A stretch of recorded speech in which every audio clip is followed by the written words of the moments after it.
Hey, Breaking Brown family, what's going on? How you doing? I want to take it. This is going to be a very serious as a heart attack episode for me. This is going to be a very serious episode for me. So I want to make sure, as I always do, that you have time to do what you need to do to get into what we're doing here. I want to make time that you have to do what you got to do to get in here. I want you to share this video. If you're watching it on Facebook or YouTube, please share it. Please tweet it. Please subscribe to the channel if you haven't subscribed. Even if you don't always agree with me, we're not going to always agree. That's what it calls to be grown. You're a child when you run away from the playpen because you don't agree. So please do that for me. I'd appreciate it. If you can go to breakingbrown.com, you can make a donation. You can go to Donate Brown. You can also go to Subscribe to Brown just to subscribe to my mailing list. If you want to be on the paid mailing list, which is $2 a month, go to breakingbrown.com. That's where I send you all the stuff, the news links that I found, or the graphs, or previous links from previous episodes that I found that I think you might want to know something about. And if you have groups, if you're in groups, please go to your groups and share this in your groups. Also, if you're not getting notifications, go up there and hit that bell. There's a bell if you watch it on YouTube so that you can get notifications when I'm on. And you'll know when I'm on. So take a moment just to get yourself together, because when I get started right now, I'm not gonna stop.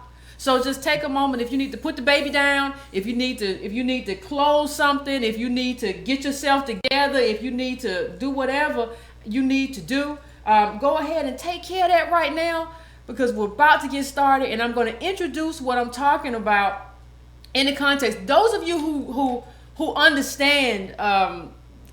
Some of you have been with me for a while and you understand what I'm about. But I'm trying to lay this context out in a way for those of you who haven't necessarily been here so that you understand what I'm talking about. And last week, we had a very, very, very contentious episode about Luvvie, who is a social media blogger character who she's a humorist, sorcerer, wordsmith. This is how she describes herself. It's not me. Who said something that I found very offensive about activists and light-skinned people, all kind of stuff. Well, she has since apologized, and that apology doesn't much matter to me. But I want to explain to you why. I want to always give you a context for the conversation that I'm having with you. I don't ever want you to just come out here and be like, well, Yvette just did something and she didn't say nothing. Well, the reason I'm talking about it again this week is because a lot of you posed to me a lot of questions. First of all, we didn't get to do calls last week, so you didn't get to talk to me. And, I only had like 3 calls. But second of all, a lot of you had a lot of questions for me. You had a lot of questions for me that I could not answer in your emails to me, that I could not answer all of them in your messages to me, and I certainly couldn't answer all of them in the YouTube comments. So what I thought I'd do today is take this show and make it the answer to all of that questions, and make it address our politics in a way that helps you understand what Luvvie said and what Luvvie did and who she is and what she was. Doberman, I don't like a smart dog. Like, always goes down. I don't know why Facebook always goes down. So I want to get back on Facebook right now, just long enough to tell people, if it goes down again, just find us on YouTube. I don't know what Facebook got going on. Facebook don't even pay $2. So I'm just trying to be here because my Facebook friends are here. But I'm not. I can't keep doing this with you, Facebook. People say, well, maybe it's your deal. Well, maybe but YouTube don't have a problem. YouTube never has a problem. Yeah. Knock on wood. We're just doing YouTube. I'll tell the people on Facebook. Yeah. So here's the deal. Here's the deal, YouTube family. Let me break it all down I want to break it all down in a way that like we all understand. I don't want to have any kind of misunderstandings in terms of what's going on. I'm going to give Irony just a second to tell people that we're on YouTube before I get started. So don't think I just want to give Irony a second to tell people, hey, we're on YouTube, and then we're going to get started again. Okay? So let's just let the man do his thing, and once he does his thing, we'll set it up and we'll have our conversation and we'll do this. Let me just give him a moment to say, hey, we're going to be on YouTube. So I'm just doing a little filler right here to say we're going to be on YouTube now. We're on YouTube now. Somebody said YouTube froze. Is YouTube still froze? No, Tell me. YouTube's on. Okay, it's still on. Okay, well, somebody said come to the dark side, Facebook fam. Here's what I want to say, and now that you got them, Army, and I told them. Yeah. You told them? Okay. So hopefully they've moved over to YouTube. Here's what I want to say. I want to frame this, like I said, I want to frame Luvvie in the context of black politics. And I want to use a video. I'm going to use a video, a short piece of a video from her to kind of give you the context of what I'm trying to say. So run that for me if you can, Aaron. Post about the relationship between African Americans, and it started from somebody tweeting me and saying they heard the word akata and can I tell them what it means and if I use it. So the word akata is what a lot of West Africans, Nigerians, Ghanaians use to describe African Americans or to just refer to African Americans. And at its base, it actually means wild animal. But it's so commonplace and used like it's regular word that most people who even use it now do not even understand what it means originally. They just think it means black person in the US. They don't realize it means wild animal. I don't use it. So when the person brought that up to me, I was like, oh, well, I can't just explain what it means and bounce out. We kind of have to talk about the dynamics between African Americans and Africans and kind of why that word started being used, why it's problematic, and really what the tension is between us. Put up the second clip. So I was talking about how when I got here when I was 9, coming to the US, it was like a complete culture shock. And I actually hadn't heard about slavery until I came to the US. I hadn't heard about the Middle Passage. They didn't teach me that in Nigeria when we had to learn about the Biafran War, you know, our own civil war that happened 30 years previous. So coming to the US is when I actually started understanding race too, because I post about the relationship between. Okay. Now I want to put up, now you heard what she said. Like if you didn't know, if you didn't see the tweet, you would think that she was like, I was always opposed to Akata. But I want you to check out this tweet in terms of just, can you find it? Because it didn't get the whole thing? Okay, there we go. I want you to check out this tweet that Iremy's about to put up that basically shows exactly how she responded to the person who used that word. Okay? Now, the one thing that you have to understand when you look at this, I want you to look at this, and she says, you know, me, Akata, a whole me, you know, no, that's not who I am. Notice that she didn't respond the way that you and I would respond.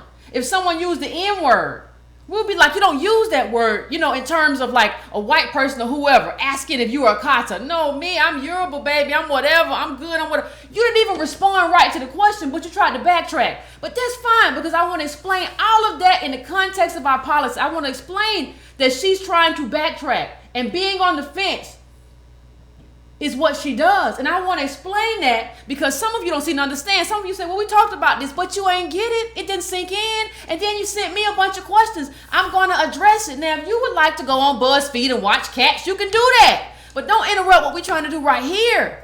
Okay? So this is what happened. That is what she said. She didn't address it like it was offensive when it happened. She just said, that's not who I am. And then she thought about it and said, you know what? That's kind of messed up that I addressed it that way. I got to address it differently.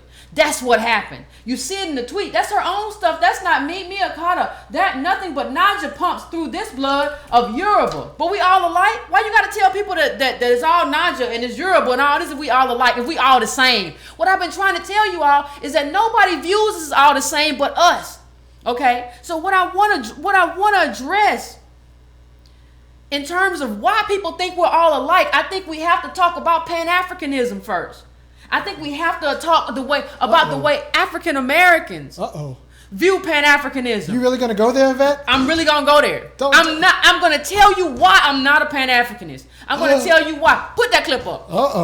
Our brothers and sisters. Man, put that clip up right there. Look at that. You see how America fits neatly into Africa? Africa is an enormous continent. It's an enormous piece of land that you somehow identify with. You don't even know like where you're from. You don't say I'm from the Congo, I'm from Benin, my people are in Nigeria. You don't even know. You just say I'm African. What does that mean? It's a meaningless piece of nonsense. And what everybody else does is take advantage of the fact that we don't know nothing. This huge plot of land that you're identifying with. right? There are tribal differences and cultural differences within all of those 54 countries. It's like 54. It's something of 54 different countries there, and enormous amounts of differences. They don't even agree. But you try to identify, and you try to identify with that in a way that doesn't make any sense for African Americans. Put up that next one. Put up that next one for me, Iron. Put up that next one. Look at all those countries. Look at all those countries in Africa. Are you identifying with Ethiopia? Are you identifying with Kenya? Are you identifying with Nigeria? What are you identifying with? My black brothers and sisters. Skin color. You see, like Army said, my black brothers, so you see everything through the context of skin color.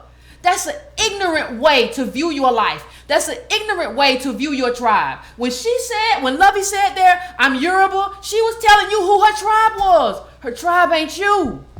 Her tribe ain't you. I have my tribe. And I'm very clear on who my tribe is. But what happens is, the problem is, other people take advantage of the fact that we're lost people who come from slaves. And nobody wants to be around a bunch of lost slaves. And so they take advantage of the fact that we don't know who our tribe is. So they get here and say, hey, African Americans, we all the same tribe. Let's get jiggy. I like Will Smith from the 90s. Woohoo! Skin color doesn't even work in America anymore. It doesn't even work when you talk about Latinos or whether you talk about Nigerians, Ghanaians. It doesn't work. That's not how you define things. You don't even know who your tribe is, and that's why people are taking advantage of you and taking advantage of us. And one thing I want to say, part of the problem that we talk about Africa is because we believe Africa is like Europe.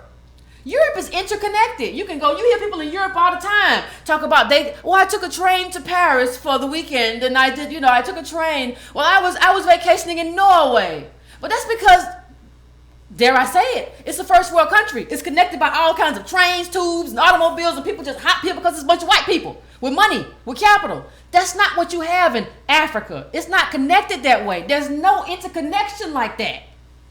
There's not that kind of interconnection. So you're thinking about, you're seeing yourself as connected in a continent. And even people in the country who are on that continent are not connected. So the question is, what's wrong with you?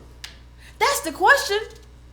And even if we look, let's say even if we look at Europeans, you don't hear anybody say, well, I'm European. People say I'm British, I'm Irish, I'm Scotch. And they know exactly about what tribe they come from. We're the only people who are lost, and we don't understand anything. And they get mad if you say, no, you're not a Scot, you're not an Irish. Oh, yes, I am. An Irish will kick you to death. Because if you tell him he ain't what he is, he will tell you all about his heritage. He'll tell you everything. We're the only one. That's how we got messed up with Obama, thinking that, well, we ain't never had a black president. You ain't never had a descendant of slaves up in that office. You never had one, but you thought you had one. And I'm gonna get to that in a minute about how Obama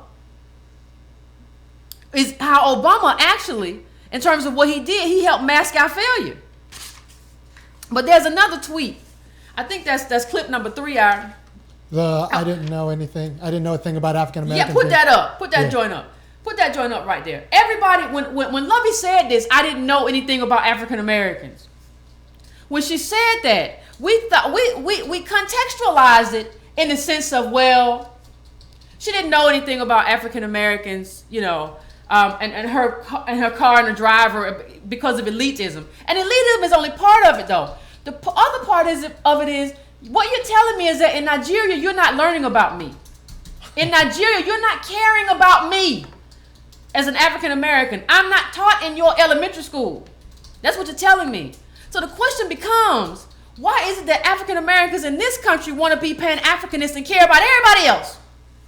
We want to care about everybody else. We want to learn about apartheid. We want to learn about colonialism. African Americans can tell you how many army bases are in Africa. They will complain to you about what happened in Libya everywhere. But these people ain't caring about us.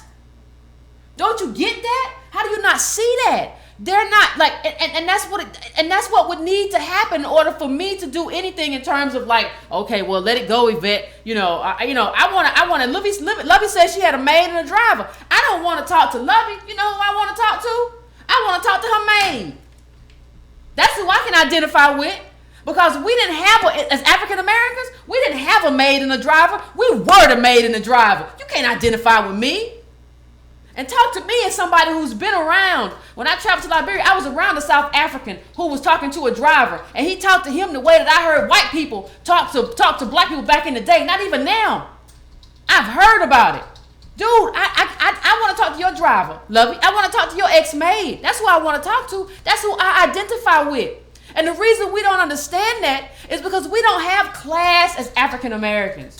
What you have to understand is that as African Americans, we only have 2% of the wealth. 1, 2. And all of that wealth that we have is with boomers. And they about to die. They about to die. And don't tell me, well, Yvette, we have African Americans who have money because we have Oprah. Because we have Steph Curry, Yvette. We have black people with money, right? No. These people are like you cut off. Like what you do when you do studies, you cut off the very top, the top 5, and you cut off the bottom 5. You cut off the top 5 and the bottom 5. That's what you do. They don't, and when you cut them off, when you cut off the top, Oprah ain't even there no more. That means that there's such aberrations they don't even count in the data. Oprah doesn't matter in the data no more. She doesn't matter. You can't count her. And the stupidity of what we do is we view life through her. When statistically, she don't even count. That's how crazy we are. Even, the funniest thing for me is even, whether you be Ghanaian, whether you be Nigerian, whether you be Kenyan, whether you be, whatever you are, they don't even refer to themselves as African American. They say, I'm Nigerian American, I'm Kenyan American. So, since that's who you are, when it's time to sign an application for a job, you know what I need you to do? I need you to mark other on the application. If you don't claim that, because that's something that if you don't claim that, if you claim something other than that, you don't even need it. But why? Like, why? I'm going to slow down for this, and I want you to take it in. Why should someone who comes from a place where she had a driver and and a maid compete with somebody who comes from slaves? Why is she competing with me? Why is she competing with you? Some of you may not know this, but Luvvie won a contest one time. Yes, ma'am. She won a contest. You know what she won the contest on? It was an NAACP scholarship contest, something like that, an essay contest. And she won the contest on reasons why she thought African Americans shouldn't get reparations. Sit with that for a moment. Think on that. I'm going to just leave you 2 seconds to think about that.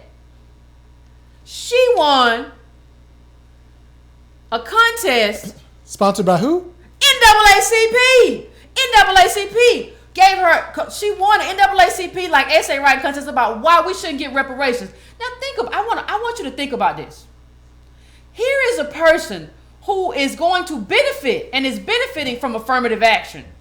Going to tell us why we shouldn't have reparations. We laid the pathway for people like Luvvie to come here, and she did that in an essay about why we couldn't get affirmative action. You want to eat our affirmative action, but we can't get reparations.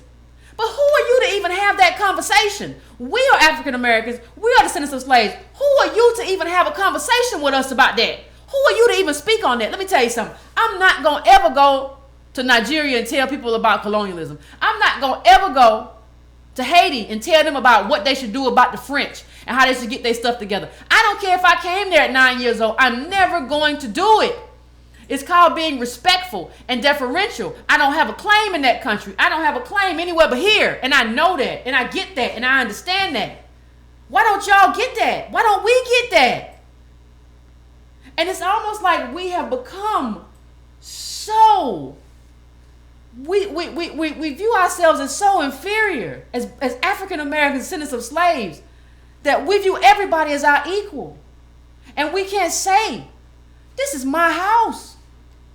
You coming into my house. You coming into the house that my ancestors built. You don't get to talk about what I should have and what I shouldn't have. You don't get to have that conversation. That's not your role. You're out of line.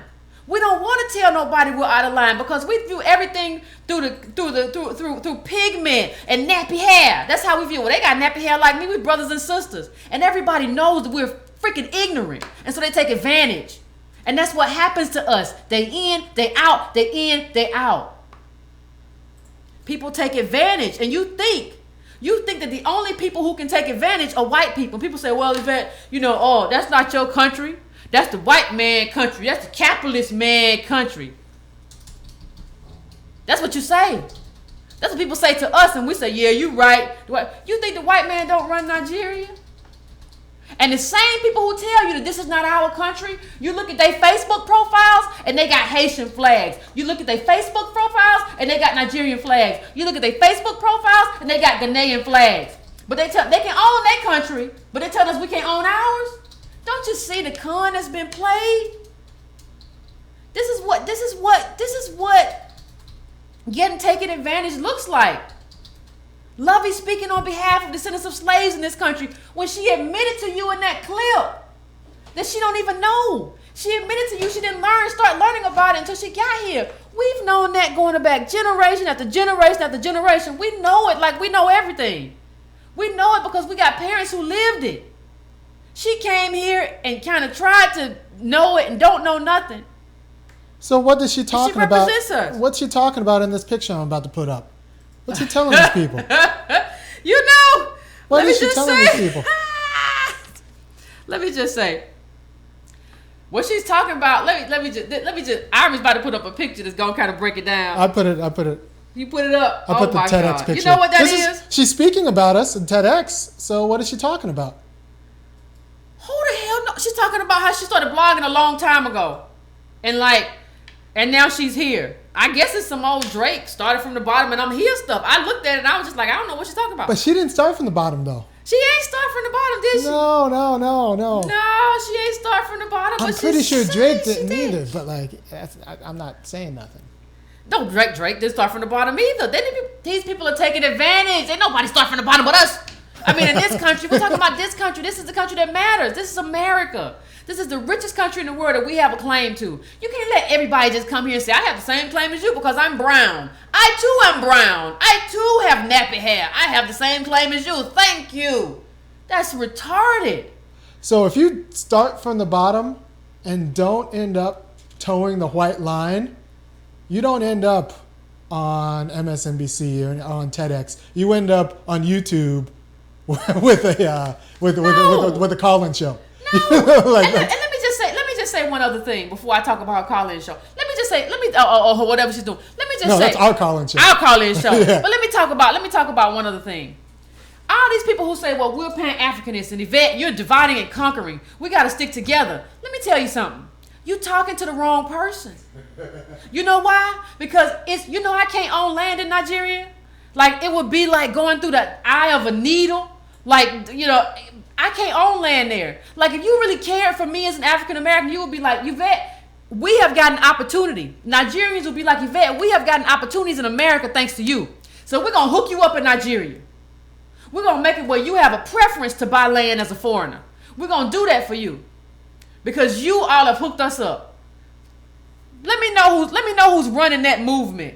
Let me know who's running the movement for me to own land in Nigeria. Because I can't own it. You go look it up. Don't believe me? You can go look it up right now. Go look it up right now and see how hard it is for a foreigner to buy land in Nigeria. And I'm still considered a foreigner.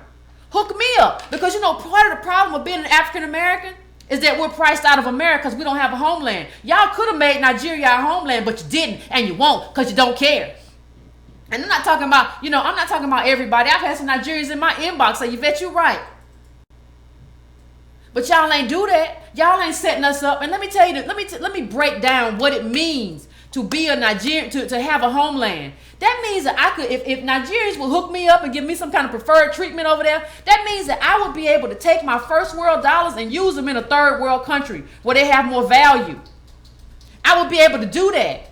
If somebody in Nigeria hook me up, but ain't nobody in Nigeria hook me up, but you want to come here and get affirmative action. You want to come here and talk to me about what I should do. You want to come here and get acting roles, and you ain't never hooked me up in your country. So I can't do like Mexicans do. Mexicans can go right across the border and use $8,000 to start a business because it's a third world country. Stuff is cheaper. There's a great article that I put up a few weeks ago about migrants going back and building up the middle class. You all could just set something up like that. Well, me and Iron could take out a little $5,000, $8,000 to Nigeria and set up a newspaper. You ain't never did that for me. and you talking to me about Pan-Africanism, you're gonna have to get out of my face. That's all I got. That's all I'm telling you. You could have given me a homeland. You could have given me a homeland, and you didn't. But you want to take my claim. I'm not having it though. I'm not confused. I may be descendant of some slaves and some white people too, because that's what it means to be American. That's another reason why y'all sound crazy. We just like Africans. No, you're not. We're 13%. Nigeria is all black. Haiti's black. We're 13% of this population. We all kinds of mixed up. Stop talking about that. Like, you just don't make no sense. Nobody's pushing for us. And somebody tried to play me. You know how slick people try to play you online. Somebody tried to play me real crazy online. Somebody said, well, Yvette, you don't understand Nigeria. You just don't understand Nigeria. You know how much it costs to have a maid in Nigeria? It's only $30 a month. So you could have a maid with no money. He said the only thing that having a maid proves is that you're just not destitute. Yeah, in a country where a lot of people are destitute. Yeah, I was about to say, does that maid have a maid? Yeah, like no, the maid don't got a maid. I mean, come on, man. Like you're trying to make me think. Like, but if I had been slow, I would have been like, yeah, you're right. $30 ain't no money. $30 ain't no money. I mean, everybody can have a maid. No, that's it. No, a maid isn't. Everybody. Let me just. I'm gonna read something off to you. This is about the cost of living in Lagos. Now you're talking about that's like the New York. That's like the New York of freaking Nigeria. You talking about getting a beer for 90 cents in the capital, the happening place. You talking about getting a Coke or Pepsi for 32 cents. These are third world dollars, people. Talking about getting a pound of potatoes for 69 cents. All this kind of stuff. You talking about getting rent in the city for $500 in the city. That's what you're talking about. That's the benefit of being able to spend third world dollar, using your first world dollars to spend in the third world. But ain't nobody trying to give us a traffic lane into that community. So what that means is that we're stuck here. What that means is that we're outpriced here. What that means is that we can't afford the college here. You can't go to no Nigerian college. You can't go nowhere. What that means is that we're outpriced here. We can't go nowhere. But they can come here and take advantage of what we fought for and then not even fight. You saw what I said the other week about them being more about Sandy Darity and saying they're more docile. So admissions likes them because they're more docile. So as African immigrants, you won't protest. But the only reason you got what you got is because we did protest. It's because my ancestors did protest. Really? And somehow y'all think that's fair? Y'all think that's fair? You don't understand. To be clear, it's not even about them not fighting. If she's writing an essay and winning contests about not giving us reparations, yeah, she's a problem. She's an opponent. It's not, and she's like, well, I changed my mind. No, it's not. Listen, you change. I feel like this is what I feel. Like I feel like people like this change their mind because they got caught. Like, and it's still in your mind. You still feel like we don't do enough. We don't. And I don't want somebody in that space that I always got to teach. You don't need to be in that space if you always got to be taught for somebody. If somebody always got to pull your ear. You know why I'm not going to be at the TED thing? Do you know? Why? Why? Because I'm going to make a mess. Because I'm going to make a mess. I'm going to tell people, I'm going to tell them, I'm going to talk about white capital, right? I'm not going to sit there like she sits, like think about who she is. I just want you to think about who she is. And who she's paid to be. And who she's paid to be. This is somebody who got on by talking about scandal, by talking about, ugly boots, by talking about Bernie's struggle hair. This is somebody who got on by doing that. That's vacuous. That is meaningless. And black women, we're going to have to take some ownership for that. You elevated her up there to be at these TED Talks and Google Talks and SXSW, all this stuff, to represent what? She doesn't have the knowledge to go in and understand what it means to be African American in this country. That's why she was trying to stand the other week for white allies, because she thinks if white people were just kinder and gentler, white people were just nicer, everything would be all right, right? And the whole problem that we have as African Americans, like part of this problem, yeah, okay, it's racism, it's we come from slaves. I've talked about that. But part of the problem in terms of fighting for what we need and what we deserve is that we don't understand that we haven't defined ourselves. This is what happens when you don't define yourself. You get Obama. Yeah, you don't define yourself. You get Obama, and you're about to get Kamala Harris. She got a Jamaican and an Indian, and she's saying, "Well, I'm an AKA," and I know all of y'all are gonna be like, "Ski-weed, yeah, she AKA." Sit down. You don't understand that she's not you. Lineage matters. Lineage matters, and I think, what we have to understand is that there's no more African American success. The people that we have that you all are pointing to who are successful are old. Whether it be Oprah, whether it be Denzel Washington, all these people are old. And capital isn't creating any more African American success. So what they're doing is plucking Africans who are not going to fight, they're not going to say anything, and some of them, a lot of them come from, the ones that we see come from privileged backgrounds, and they're replacing them. So since there's no more African American success, we're just going to show you African success. I saw some weird story the other day about some Nigerian built a plane that flies. If it fly, you fly that joint over here. Fly that joint to Georgia if it fly. I don't even believe that it fly. But the point of the matter is, that's what we're looking at. You're just masking our failure. You're masking the fact that America never did right by us and never gave us the money to be in the richest country in the world. You're masking that failure, and you're doing it willingly. You're willingly masking that failure. And what do you expect me to do? You expect me to sit around while I'm replaced while my tribe is replaced? I'm not gonna do it. I'm not gonna do it. I'm never gonna do it. I'm never going to do it. And so, we talked about, the consequence. What I consider this is the consequence of elevating Luvvie. Like, there are so many, and people like her. It's not just her as an individual. She's a prism through which we can view what's happening to the African American community. Do you want me to put these other women up? These other women? Is it that time? You can put them up. We're going to talk about that, so you can put them up. There's a consequence to elevating her and people like her. Like, and it's not just about talking to white people. Like, I was going through, somebody was sending me pictures, and I was going through them, and there's just a picture of her with Mary J. Blige. Luvvie can't talk to Mary J. about, only thing that Luvvie can say to Mary J. is that, like, you the best. But, like, Mary J. also needs to hear about the fact that why her sitting with Hillary and sitting and just all that silliness she did with Hillary before the campaign, how that was just not good politics. No one has told her that. Y'all forget that all these people y'all think are smart, these people come from the streets. They don't know. They don't have any automatic thing in their head that knows. It shows that we weren't ready. Yeah. They don't have anything that shows it like, hey, Mary J. these people don't know. They need somebody, if they get around them, they can say, hey, Mary, let me holler at you. I think you're the bomb. I think you're excellent. But let me tell you something. Let me holler at you about the way you handle something. I just want to speak on this for a minute. Let me talk to you about this. Let me break this down for you. And not in a way that makes Mary feel bad, but a way that makes Mary conscious. Luvvie can't do that. And look at this thing. He said, these are the woke people. Now, look at this top row. Angela Ross, she don't do nothing but roll her eyes, and then we got to support strong people.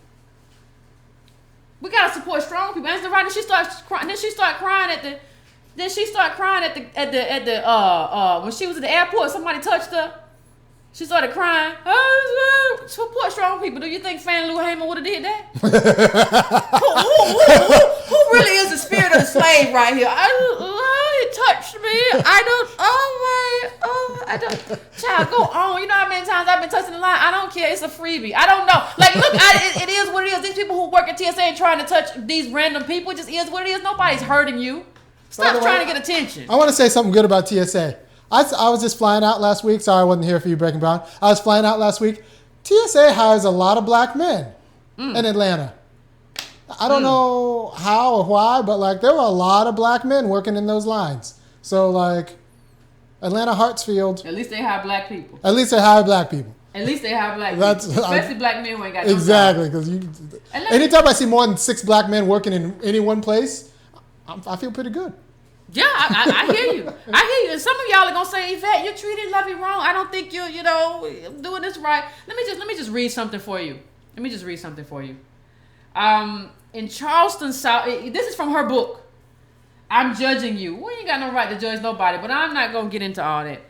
In Charleston, South Carolina, a small Bible study was praying to the Lord on an otherwise uneventful Wednesday at Emmanuel AME Church, the oldest black church in the South. A white supremacist walked in pretending to want to pray with them and then pulled out a gun and murdered. It was an invasion of a refuge, a violation of a literal safe space, and definitive proof that there is still a war on black people in America. Nowhere is safe for us. The work that has been done over the half century to get us closer to equality, who is us?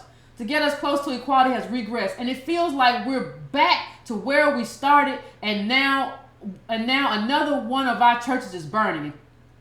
In 2015, America is treating black people like vermin, and it's hard not to feel we're unwanted and unsafe. It is open season on black people, and that was not some lone gunman who walked into Emmanuel AME. He represents the ongoing commitment to keep us in our place. A violent reminder that we are not safe. We are not safe in the streets, in our homes, at the park, or at church. And I am effed up about it because this was supposed to be history, not the present. And I feel the anger from the top of my head as it reverberates down to my toes. This rage makes my skin burn. I feel the fire in my bones. This racism at its worst. It is ugly and vile. It also permeates every fiber of the United States is made of, and it is what built the foundation of this country. It is the cockroach you thought you killed. What? But every time you go to the bathroom at night, you see it chilling brazenly on the sink, and you're like, didn't I spray you with Raid and stomp you with steel hole boots? Why are you still here? Police have been studying blah, blah, blah, blah, blah, blah. How do we fight racism and racial injustice? I am not sure, but I think part of it has to be that racists recognize themselves and that everyone sees how they are contributing to the system. Do you understand that she said part of the solution is that racists recognize themselves? She didn't talk about, do you understand how pedestrian what I just read was? She didn't talk about black politics. She didn't talk about what we need to do in terms of organizing. She said racists should recognize themselves. So basically white people should just start being better. And understand that they're not good people. Like that's what she said. That's what she said. And y'all elevated her. Y'all elevated that what I just read to New York Times bestseller status. That's what y'all did. That's what y'all did. Y'all elevated that. Y'all elevated that. That's what you did. And I don't know how to tell you that. I don't know how to tell you that that's messed up. We need the kind of black politics that will get Yvette a press pass. Yeah, that's what we need. But y'all gave it to her. I'm not gonna get it because y'all didn't say, hey, let me just say, like, one of the people I talk to a lot on this show is Antonio Moore, right? I talk to Antonio Moore a lot. We do videos together, we do interviews together. Antonio Moore is an Emmy-nominated graduate of of a top law school, who's a former prosecutor, came out of that and had all of that. And he got like 8,000 followers on YouTube. Ain't got no show, ain't been elevated. Ain't none of us, I ain't either. I ain't got no invite to none of these places. Can you imagine the damage you and Antonio could do in a meeting? Yeah. But hey, I don't use the roads like Ratchet and Bay, and I don't go around taking selfies, and I don't do that because I'm serious. I'm grown. I'm a grown woman. And I try to behave like a grown woman. But I don't go around doing that stuff. I don't go around talking about shows like Scandal, where the main black character is like trying to maneuver and wield power by sleeping with a white man who has power. I don't do that.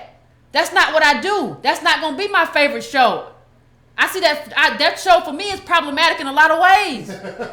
You ain't even got that kind of agency. And why would you elevate that? To be the right hand of empire. Is that what you want for your life, for your people? Do you know what that kind of power has done to us? Have you forgotten what that means? I just don't understand. Racism and changing racism is not about changing hearts and minds. It is what's happening to African Americans in this country is that we come from slaves. And there is a consequence of coming from slaves. The consequence of coming from slaves is that you have no money. And in the richest country in the world, that means you have no agency. That means you can't afford college. That means you can't afford everything that this country has to offer. It's not about changing the minds of white people. That's not what we're talking about. You know, and when if you don't think about, let me just read this part from News One, and I'm gonna talk about how what's happening with immigration is basically masking our failure. It says immigrant blacks make up 41% of the black population of Ivy League schools, according to a 2007. Ooh. It's probably more than that now, but this is 2007. Oh. It says, let me read that again. Immigrant blacks make up 41% of the black population of Ivy League schools, according to a 2007 study of Princeton University of Pennsylvania. Actually, in contrast, black immigrants only make up 13% of the black population. They probably don't even count Africans like me. They don't. Yeah, they probably even count people like Ireland, who has one black immigrant parent and one African American parent. That probably goes up to 65% of Ivy League schools. And guess how? Yeah. And in terms of black men, that's probably 80%. Yeah. So what that means is that Ivy League schools don't have to account for the fact that they only have 8% or 6%. And take out the African Americans. Take out the athletes. And take out the athletes. Ooh. You're down to about 4% African Americans. And they would, if it wasn't for black immigrants, they would have to account for the fact they had so few African Americans. We would have to account for the fact and ask ourselves, what is failing here that we have so few African Americans? What is failing here that African Americans can't make it to the Ivy League? Maybe it's the schools they go to. Is it the poverty that they go through in order to get to those schools? What is preventing them from achieving? They don't have to answer that if they have someone here who can mask our failure. And that's what black immigrants do. And they don't want to talk about it, and they don't want to deal with it, and they don't want to come to terms with it. They just want to come here and get your Harvard degree and go make money. And we're like, well, let him get his money. You're masking my failure on every level. You're masking my failure, my community's failure. And that's a problem. People talk about, well, it's all about white capital. Man, you got to get your people together first. And you got to find whoever, whether they're, I've called African Americans out on this show how many times? I don't care whether it's a black immigrant or African American. I call out traitors. That's what I do. I got to call them out because my revolution it don't have no chance if I got traitors in my ranks with me. Whether they be African American, who's social engineer, or whether they be black immigrants. It don't matter. So, what we don't understand is that we don't have what it takes to live here financially. And what also don't understand is that this whole joint right here, it was set up this way. This wasn't anything that just happened.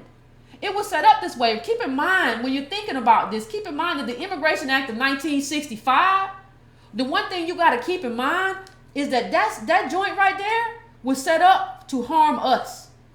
You say, Yvette, what you mean? It was set up, well, I don't understand. Listen, it was set up to harm us for this. Right after we got our rights, and this is how nefarious and slick white supremacy is. Right after we got our rights as African Americans, they passed the Immigration Act to bring in new brown immigrants who would be more desperate and willing to replace us. That was the whole point. Oh, they got their stuff together. Oh, we're gonna bring in some more people to replace. This ain't nothing new. And this misplaced racial collectivity is part of the problem.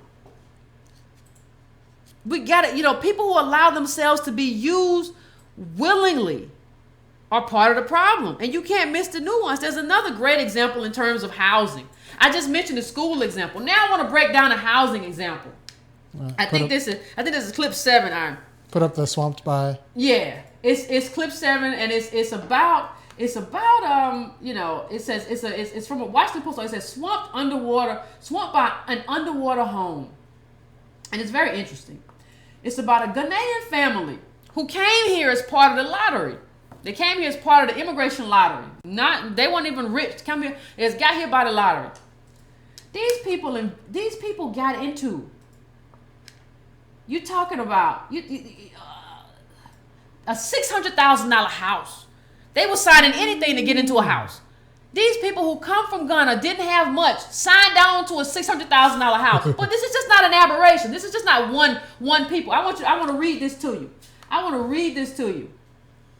Prince George's County, Prince George's County had the highest foreclosure rate of any county in Maryland. And Fairwood, despite its $170,000 median income, was the fourth hardest hit neighborhood in the country. 50% of the loans made there in 2006 and 2007 went bad, according to an analysis by the Washington Post. Listen to this for me. Nearly 1/3 of the foreclosures were among African immigrants such as the Botangs, that was the family's name, even though they made up only 5% of the county's black population. They were nearly 1/3 of the bad foreclosures and 5% of the population. What that means is families like this turn black communities that were okay communities and solid communities into bad communities where you had a bunch of foreclosed homes because they didn't know what they were doing. They came over here and got too much house. You can't be the Botangs and get a $600,000 house. That ain't how it works. And so, I'm going to read this one more time. Nearly 1/3 of the foreclosures were among African immigrants, such as the Botangs, or Boetng. I got a native tongue. Even though they made up only 5% of the country's black population. 5% of the population, and you 1/3 of the foreclosure. So you leaving a bunch of foreclosed homes in black communities because you don't know what you're doing. You got to understand that there are a lot of consequences to this. There are a lot of ways that we're suffering because of this. And nobody's making a way for me to go and do anything else. It's black people or people who just bear the cost of everything. That's all we do. We're just cost bearers. Whether it's white capital, whether it's a lot of these immigrants, we just cost bearers. We just bear the cost. Whether it's Latinos who drive down, illegal Mexican immigrants who drive down the cost of the wages floor. We just bear the cost of everything, and we sit back and we take it. I don't understand it. I just don't understand why we would do that. Okay, I told you about school.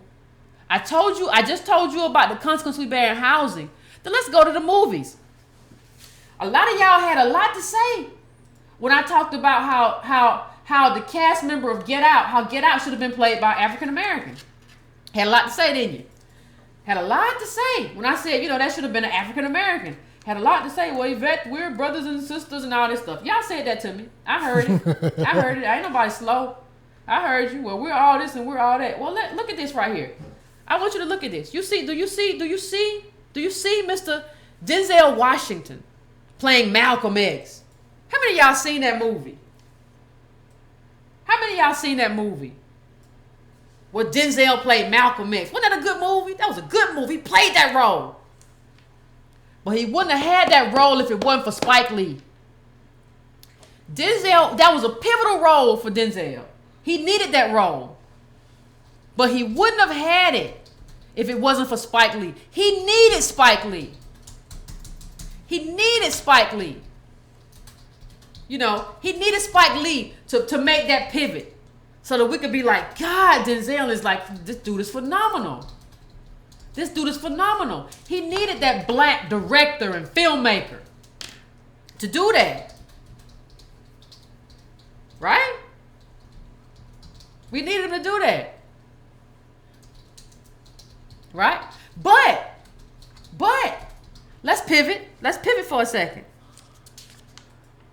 Let's go to clip number 9. That was Denzel playing Malcolm. You better go ahead. Uh-oh. Fast forward to 2017. Who we got? David Oyelowo. Okay. Well, maybe they couldn't find a black actor to play. Maybe they couldn't find an African American actor. Listen, well, here's the thing. Spike built Denzel. You had School Days. You had Wesley Snipes. You had Samuel L. Jackson. You had all those people who came through the house of Spike. You need African Americans when they do get into film to get other African Americans and give them those pivotal roles. That's what Malcolm X was for. That was a pivotal role for him. So you need those pivotal roles, right? So now Ava DuVernay went and got this guy who has he was playing Martin Luther King, and he has a charisma of a washcloth. First of all, he has no fire. He ain't even. I mean, that's who he is. But who? So this is who you're going to give the pivot to. Now this is our story though. I mean, of all the stories, this is our story that you're giving him. And so he's not. So you're not going to have an African American actor who's going to become Denzel. And how old is Denzel Washington now? How old is he, Ironman? I want to say like 60. I can check. Hold on. I want to know how old Denzel is. 62. Because y'all be sitting around and say, well, we still got Denzel, Yvette. He's Denzel 62. old. Denzel 62. He ain't going to be here that longer. This is what we're building now. Denzel ain't going to be here that much longer. And there's nobody that's building new Denzels. Nobody's building new Denzels. That's what we're building. From MLK to Get Out with this new guy who is another one with the charisma of paint.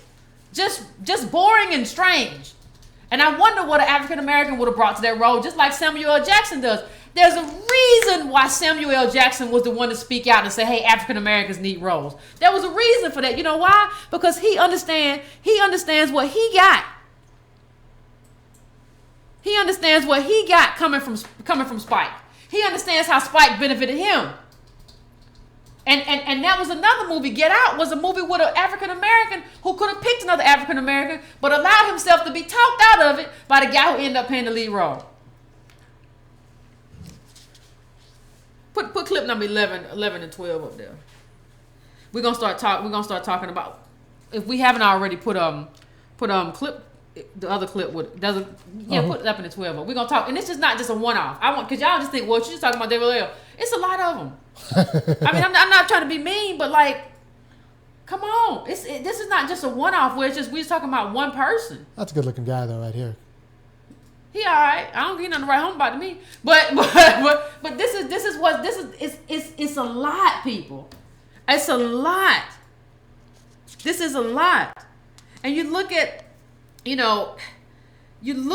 if you read, there was a great article. Hold on, there's a question. What's the question? Actors of Nigerian descent blazing a path for who? That's the question that Nigerian actors need to answer too. For whom? For whom? For whom? That's the question for that y'all whom are need they to answer. blazing a path for? Yeah. And that's the question that I can't answer that question. I think they need to answer that question. For whom are you blazing a path? I think they need to answer that question. Yeah. So if you go to clip 13, I'm gonna read some from that article you just talked about. Yeah, I got it. It's okay. Up. If you go to that Deadline article, you go to the bottom. It says, oh my goodness, Akinwumi had a similar experience. You do not know how to pronounce his name. As the only son, my father wanted me to take over his business as a lawyer. That's a nice gig. To think of acting as a way to make a living was so sacrilege. And then this guy goes on and says, his parents are of the Yoruba tribe in Nigeria, and part of a wave of immigrants that moved to England through a government program. Hold on. His parents are a part of a Yoruba tribe in Nigeria and part of a wave of immigrants that moved to England through a government program. But they didn't meet until they were in Europe. Then they married and had 5 children. Agbahe was put into foster care because that is how it is done in England, as both of his parents work. So both parents work, so you got to put one in foster care? Okay. All right. His foster family actually took care of more than 50 Nigerian children. So he had 2 sets of parents, one black and one white. But for him, it was a fight for survival. That's just real weird. But, I'm just trying to say, so he benefited from a program. And you'll have people saying that we shouldn't even get access to those programs. And I want to end on this. I really want to end on this. I hear a lot of people say, when I use the Akata term, some people say, like Luvvie said it means wild animal. Somebody else said, it doesn't. It means wild cat. I'm not a cat or a wild animal. And I ain't a cat or wild animal, whatever. Nah, a troublemaker. It means nigga. Somebody, Iron says it means N-word. Uh-oh. So, Let's call it what it is. That's what it means. All right now, because I don't know. I can't tell you. So what I want to end on this note. I said that black people don't even have a word for that. When I had a previous conversation, we're going to go to the phones in just 1 second. I said black people don't even have a word for that. And somebody said, yes, we do. We call Africans African booty scratchers. Please don't play with me. First of all, that term was only used by certain people in certain regions. It was a schoolyard term. It wasn't a word that any adult used. To call Africans. Yes, it wasn't to call Africans. It was not a word that was co-opted by black African Americans in this country to use, to employ against Africans. We've never done that to you as grown people. This was some schoolyard stuff and you can talk to a lot of black people, African Americans in this country who never ever heard it. Who never ever heard it before. So it's really a false kind of, it's so false to say, well, y'all had a word too. No, we didn't. Because we were running around wearing dashikis trying to be African. We didn't have no word for that. Y'all had a word for us. And it wasn't a schoolyard word. And it wasn't a kind word. And we need to talk about that. So I'm interested in hearing what everybody has to say. Tonight, I've said my piece. I'm not going to go on too long because I don't want the show to go on too long.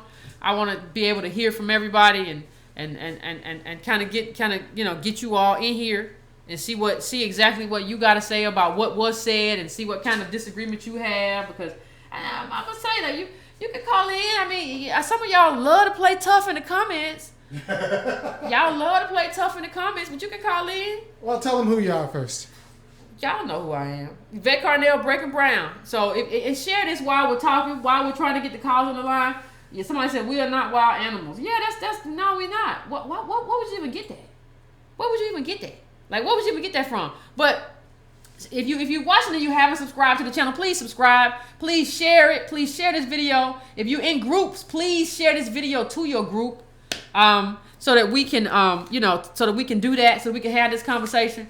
If you're in, if whatever you're in, tweet this. If Twitter is something that you're into, this is a conversation that we've been needing to have, and we need to set rules and ground rules.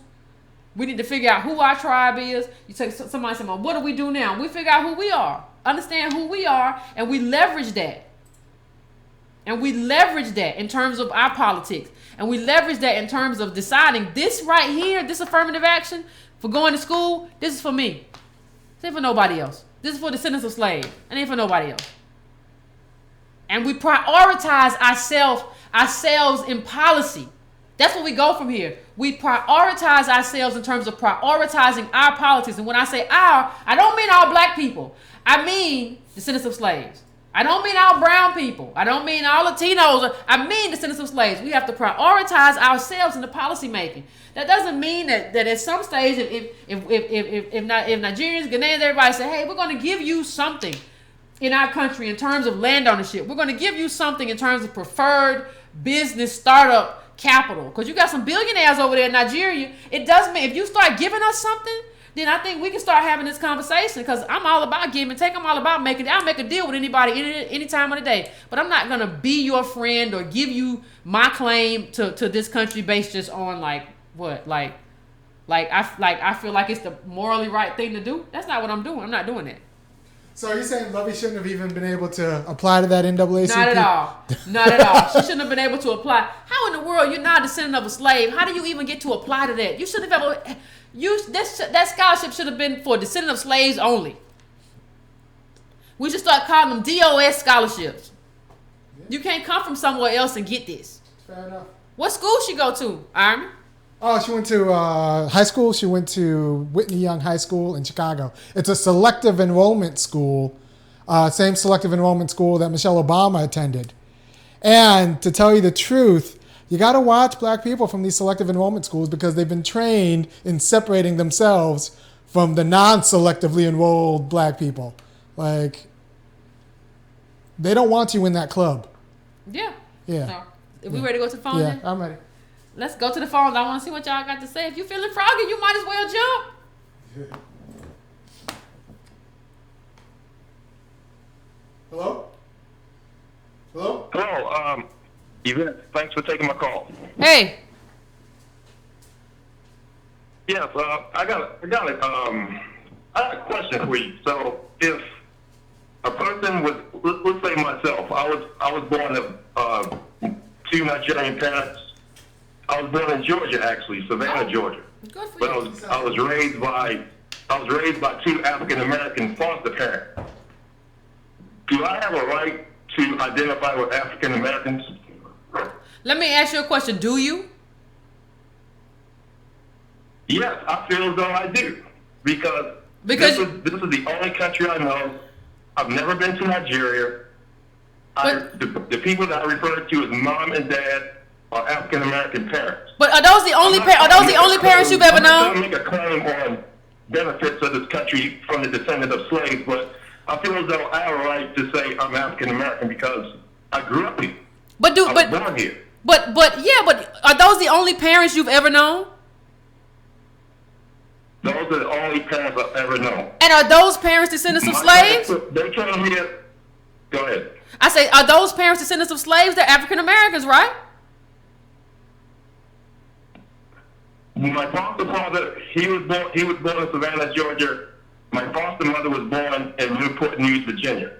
I was raised African American, and I've identified as African American all of my life. So now I have to go back and forth with two idiots in your forum telling me that I'm not African American. So I'm highly offended by that. I'm not trying to make claims that are owed the descendant of slaves, but I identify with African American because I am subject to the same racism, the same racial profiling, and I am subject to lose my life just as the next African American. So I find it highly offensive someone tells me that I'm not African American. Well, here's the thing. Let me just say this. This is what I'm going to say. What I take issue with is the end of your call. Okay. Where you said, I get racially profiled, I get this, I get that. That's my problem. Like I can listen to you and I'll give you an ear in terms of like you got two African American parents. Okay. But we have to stop looking at race in terms of where you racially profile. That's not how it works, because Barack Obama can get racially profiled, but he also got a bunch of money that he inherited. Okay? It's not the same thing. It's not the same thing. So you being racially profiled doesn't mean anything necessarily to me. What means something to me is whether or not you're a descendant of a slave. Now, I would be willing to have you and say, you can be an ally, but I don't want to talk about you specifically because you have a situation, you're an aberration. You have a situation that most people don't have. Most people are not Nigerians adopted by African Americans. So I'm kind of don't even want to have that discussion with you because it's just so you're such an outlier. You don't represent anybody. Okay, I get it. All right, thank you. You ready? Yep. Hey, what's up, y'all? This is Antonio. I just had this conversation with you just a few days ago. Check that out on both of our channels. But I wanted to address actually three things, maybe four, versus the last caller. We've seen a similar issue with Native Americans recently, where African Americans were ostracized from certain benefits, even though they lived amongst Native Americans because they didn't have the genetic makeup, right? And it was just saying how that caller constrained our identity into color again. And you are. On one hand, you got raised by these two foster parents. Two. But you didn't tell us about all the other stuff that goes along with that. First of all, they foster parents. These are people committed to raising children. You already got a certain section of Black Americans just from being in the foster parent system. But then on top of this, you just have ostracized the whole reality of a legacy of being Black. And I'm talking about Black in this country when he said that. And it's sad because it's just so under-taught in the home as far as what being a descendant of slavery actually means. When I look at this thing, one of the things that gets redundant is to tell these Black people you're poor. The middle Black family worth $1,700 when you take out the family card. The middle single mother worth $5. 45% unemployment for working age black men in the Rust Belt. America is too expensive for African Americans. It's too expensive for all poor people, really. But you know the hustle? You know the hustle? The hustle is to have a third world country that you can take these first world dollars, even though you're making minimum wage, and transfer it there. I just went to T1. You know what the taxi driver told me? The taxi driver told me that a house is $35,000, and if you want to buy an apartment, not rent, buy an apartment, it's $3,500. What's happening right now is black Americans are priced out of their own home, and they don't even know it. When I look at that Essence article, I look at a space that I should have on that cover. They done cut off black ink. No, it's a black magazine. Yep. They done made a woman's magazine for people of color. No, it's a black magazine. Yep. You still have a few black men on there that come from slavery. Cut all them other people out. But you just cut me out altogether. Yep, that's true. I guess you think I got another magazine I can go to. Nope. Maybe there's a black male ethic. That I can go get the cover up. Like you said, that girl ain't qualified.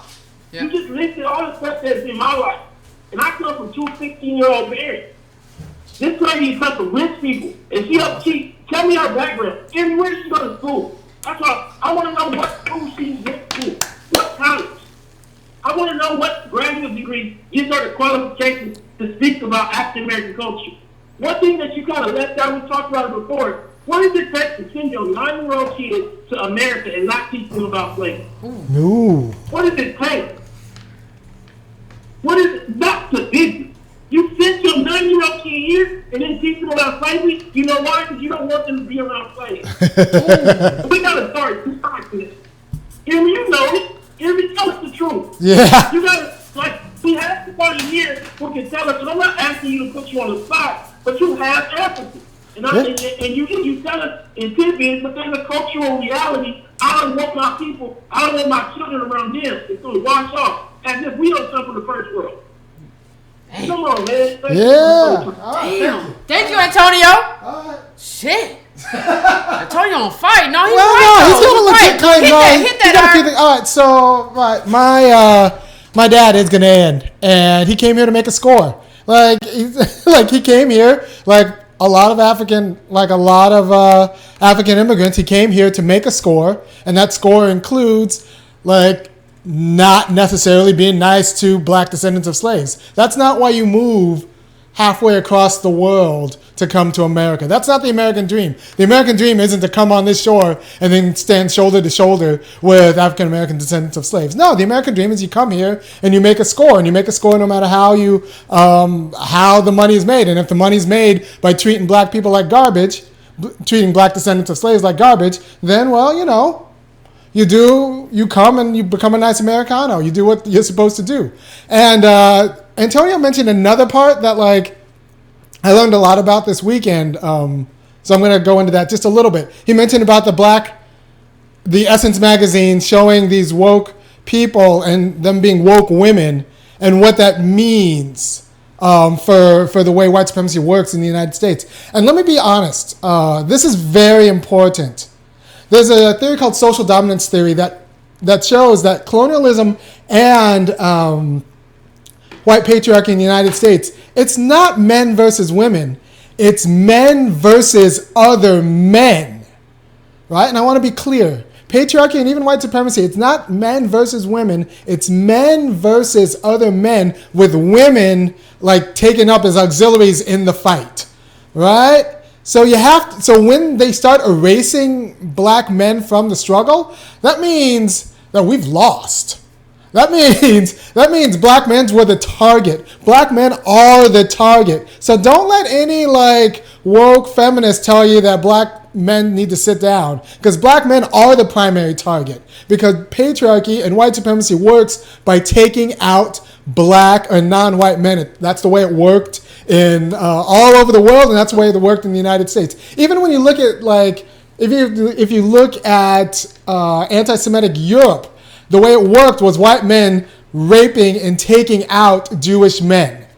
And in the United States, white supremacy looks like white men taking out black men first. So don't let these woke magazines erase black men from their space as primary in the struggle. When you look at black male incarceration, that's what that's about. Incarceration isn't a woman's problem. It's a black male's problem. Sure, black women are incarcerated at a rate higher than white women, but since we don't incarcerate women in general, like mass incarceration as a mass effect that actually affects the black community is an incarceration of black men. So don't let some kind of, like, it's not real patriarchy, it's just a little bit of ignorance during the civil rights movement of like not giving women their due publicly, let the current wave of black women and black feminists erase the role of black men as the primary victims of white supremacy. All right. And if you want more information about what I just said, check out Tommy Curry's work. He's a philosophy professor at Texas A&M, or a guy named Sedinas. He's called Social Dominance Theory. He's a professor at Harvard University in psychology. I'm going to pass it back to Yvette. Let me just say that Antonio was on fire tonight with what I call righteous anger. And let me just bring one thing. If I could bring it back to one thing that he said. When he was talking about Luvvie, he said that they sent this 9-year-old here. You got to think about what it means to send your 9-year-old here to America, and bring your 9-year-old to America and not tell her anything about African Americans. That's because you don't want her to align with us. If you wanted her to do that, you would have said that. You would have said, guess what? You would have said, these are your brothers and sisters over here. You would have said, this is what African Americans went through. You would have said, this is what African Americans built for you. You would have said you wouldn't have anything if it was not for African Americans. You would have said all of that. But they sent her over there without that knowledge because they intended her to succeed and not even be around us. Because success, in terms of them, means getting out from around us. Because we're descendants of slaves, we don't have nothing. Get out from around these wild animals, these akatas, and get around some white people and make some money. That's what it means. And for reasons that don't make any sense, we can't see that that's what it means. That's what it means not to teach her that. They didn't just neglect to teach her that. They did not know. They didn't know. It's not like they didn't know that we were here. We were just something that they didn't even want her to be around. But she found a way to make money off of it by writing blog posts about scandal and other stuff that don't make no difference in our lives. Scandal don't make no difference in your life. Talking about what's ratchet and calling people bae, B-A-E. That's stuff that makes no difference in your life. When I look at my YouTube channel, I'm going to talk about us black women. 66% of my YouTube channel is black men. Why? Y'all don't care about politics? Y'all want to watch scandal recaps but don't care about politics, and then you want to talk like you know something. And then you get mad when you run into me and I shut you down to your face. Yes, you do. No, y'all got to get in the game. This don't make no sense. That I got all these and y'all want, well, black men is black. 66% of my viewers on YouTube are black men. Y'all don't even tune in for black politics. Whether it's good politics or bad politics, I don't care who it is on the web. You're tuning in for other stuff. You can't just tune in for makeup tutorials. And I salute my women who are on this page. The 33% who are here with me. But it should be 33% here supporting me as a black woman. Y'all ain't representing for me. Y'all ain't representing for me. I'm a black woman, ain't but 30% of black women here for me. That ain't right. But y'all there for Luvvie. Y'all there for Luvvie. Y'all gave her $200,000 subscribers. And I'm not jealous. I don't care. I understand why white capital ain't gonna select me. But what I'm saying is that you should select me though. I'm your sister. I'm a descendant of slave with you. You should select me regardless of what white capital. White capital gonna do what they do. But you should be here for me. Come on. So you got another caller? You got another caller? I'll call you. I'm down.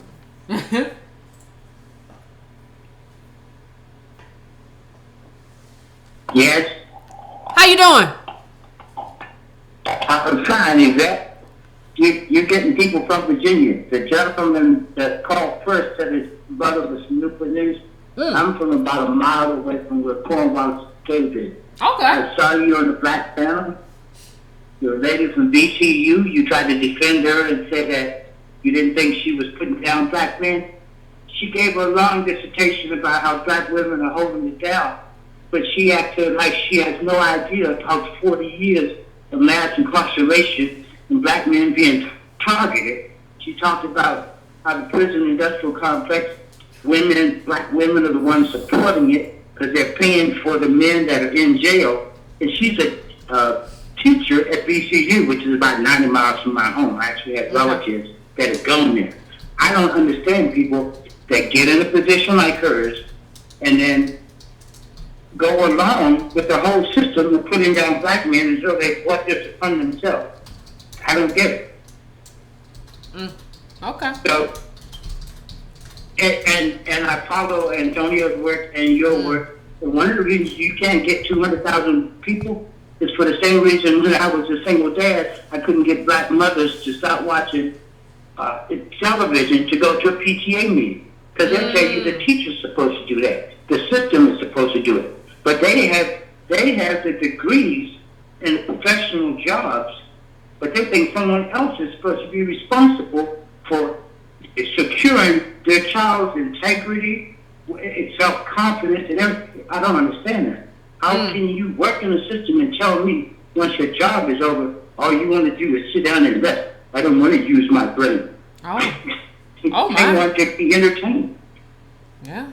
I'll leave it alone from there. No, I Keep up the appreciate. good work. Thank you. I appreciate you, Carla. I think that's interesting. I think, I don't know what to say to that. Like, I'm not. It's interesting, right? I mean, we gotta get this together. Like my whole thing right now is like, how do we get this together? This is a problem. Yeah. This is a problem. This is like everybody thinks that like, okay, Yvette, but it's not that bad. Do you understand that like you think that we gotta exist as African Americans?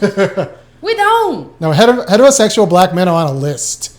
And like, what do black women think you list. go? Like it doesn't matter. Like in terms of brothers and uncles, even if it's not your lover, like everybody in your life, like what do you think you go? What do you think you go? What do you think we all go? And I think this is a problem that we have to solve. But I think the first thing we have to do is understand who we are. I can't say that enough. Who are we? I got to be down for you, and you got to be down for me. And as DOS, sinners of slaves, right? LCSC. That's what Antonio said. Like we got to be like that's the only way to do it. So, next call for me. All right. Army. You got it.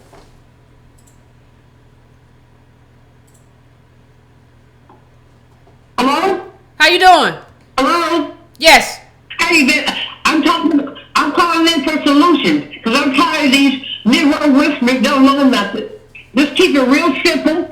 If you're worried about whether or not you're a descendant of slaves, look at your last name. Number one.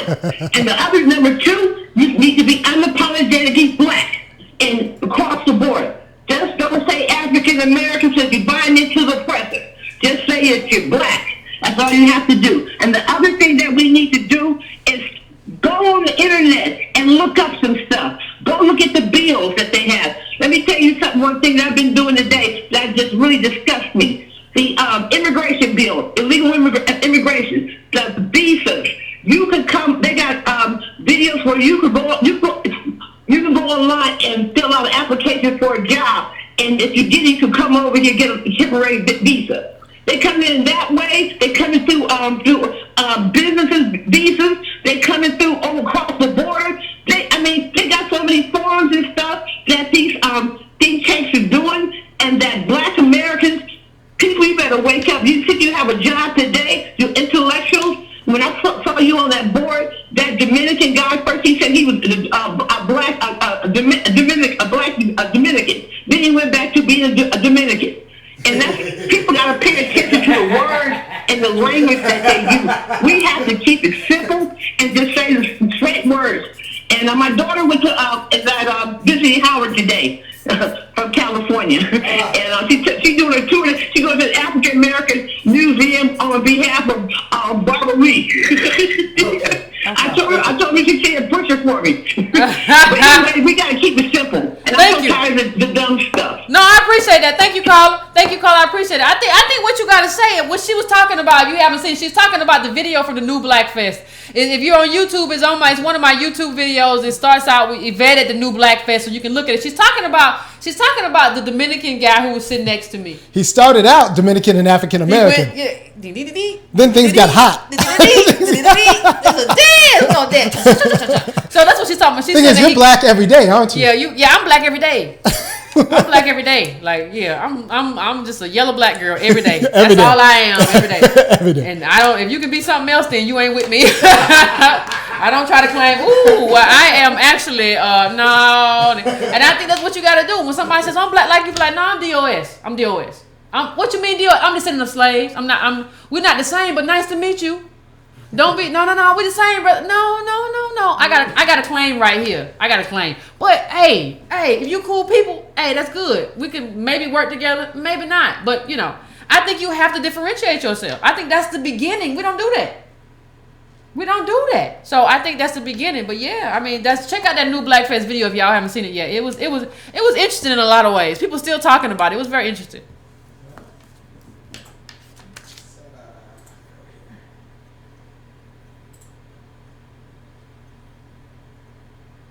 Hello.